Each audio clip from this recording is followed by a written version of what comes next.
रामधारी खंड 1 डिक्टेशन 85 और 86 टोटल शब्द 800। डिक्टेशन शुरू होगी 3 सेकंड बाद। स्टार्ट।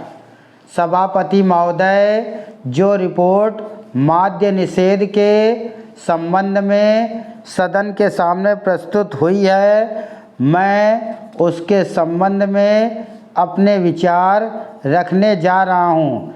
इस रिपोर्ट के 2 भाग हैं। इन दोनों भागों में बहुत सी बातों का वर्णन किया गया है। बहुत सारी विवेचना इस रिपोर्ट के अंदर है।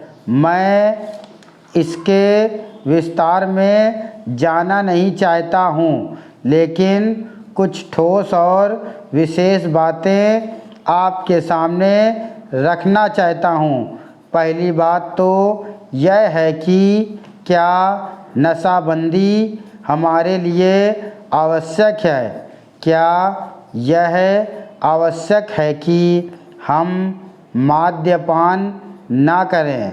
इस पर ध्यान देने से आपको पता चलेगा कि जो भी काम हम अपने हाथ में लेते हैं, चाहे वह खेती का हो, व्यापार का हो या यांत्रिक युग और विज्ञान का हो, उसके लिए आवश्यक है कि आदमी का मस्तिष्क ठीक तरह से काम करे। अगर मस्तिष्क का संतुलन बिगड़ जाता है तो वह उसको ठीक तरह से कर नहीं सकता।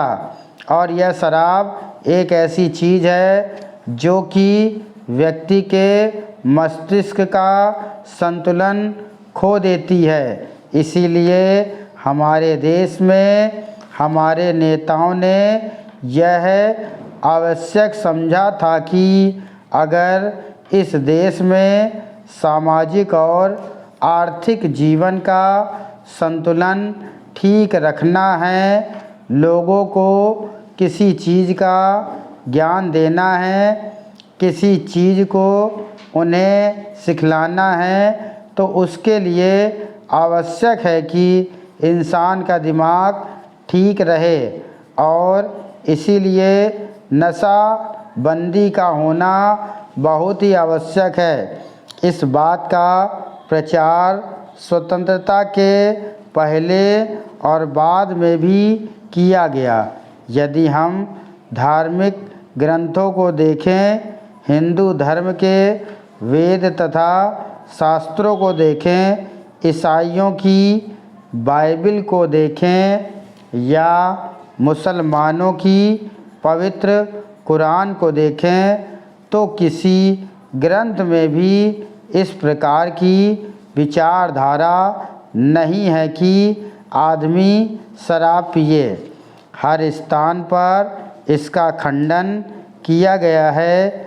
सभी महापुरुषों ने, चाहे वे लोकमान्य तिलक हो या महात्मा गांधी जी हों, जो कि इस देश के सामाजिक और राष्ट्रीय जीवन के लिए अग्रसर थे, उन्होंने भी इस बात का खंडन किया है और कहा है कि नशा इंसान के लिए कोई अच्छी चीज़ नहीं है और इसलिए इसका उपयोग नहीं करना चाहिए।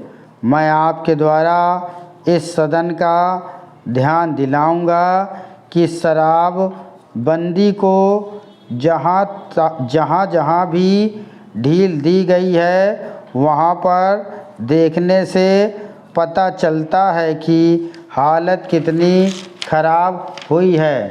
सभापति महोदय, शराब पीने से शारीरिक हानि और आर्थिक हानि तो होती ही है, साथ ही साथ सामाजिक जीवन में भी वह बहुत बुरी सिद्ध होती है।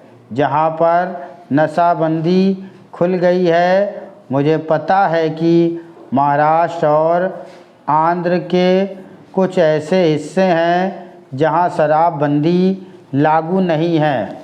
वहां पर दिन दिन अपराध बढ़ते जा रहे हैं। मान्यवर, इस अनुदान पर जब हम विचार कर रहे हैं तो हमारे सामने ठीक परिस्थितियां हैं।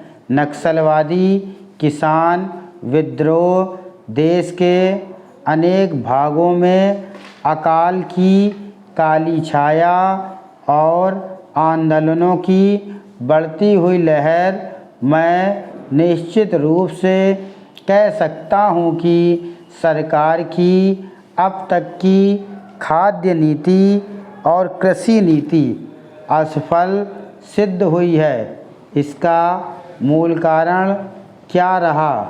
कारण केवल एक रहा है कि क्रांतिकारी भूमि सुधार अब तक 55 वर्ष के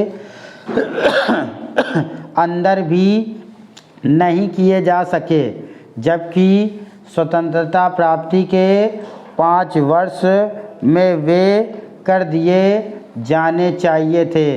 इसीलिए हम इस क्षेत्र में अब तक असफल सिद्ध हुए हैं। राष्ट्रीय स्वतंत्रता और संग्राम के ज़माने में सबसे आकर्षक नारा हिंदुस्तान के करोड़ों मानवों को, किसानों को दिया गया था, यानी ज़मीन उनको दी जाए जिनके हाथ ज़मीन जोतते हैं। लेकिन वह राष्ट्रीय आदर्श आज तक भी चरितार्थ नहीं किया जा सका है। एक तरफ करोड़ों एकड़ प्रति बंजर ज़मीन पड़ी है, जो कि सरकारी आंकड़ों के हिसाब से 11 करोड़ एकड़ से कम नहीं है। इन ज़मीनों का उपयोग न होने के कारण से आज किसानों की समस्या हमारे लिए एक महान विभीषिका का प्रश्न बन गई है। आज स्थिति यह है कि करोड़ों खेत मजदूर, भूमिहीन आदिवासी, हरिजन एक तरफ पड़े हुए हैं और दूसरी तरफ करोड़ों एकड़ प्रति बंजर ज़मीन अनेक रूप में पड़ी हुई है, लेकिन उनका समागम नहीं होने दिया जा रहा है। इसीलिए आज बेकारी में भी इतनी वृद्धि हुई है। हम यह नहीं कहते कि प्रति बंजर ज़मीन को भूमिहीनों में बांटने और भूमि सुधार के क्रांतिकारी कानून से सारी बेकारी दूर हो जाएगी, लेकिन इसमें संदेह नहीं है कि उससे बेकारी की गिनती में बहुत बड़ी कमी होगी। सरकार को इस तरफ ध्यान देना होगा। राष्ट्रीय सुरक्षा के बाद जो हमारे देश की सबसे बड़ी समस्या है, किसान समस्या, इन्हीं कारणों से उसका समाधान आज तक नहीं हो सका है। यह कलंक है। हमें हर संभव रूप में किसान की सहायता करनी चाहिए। स्टॉप।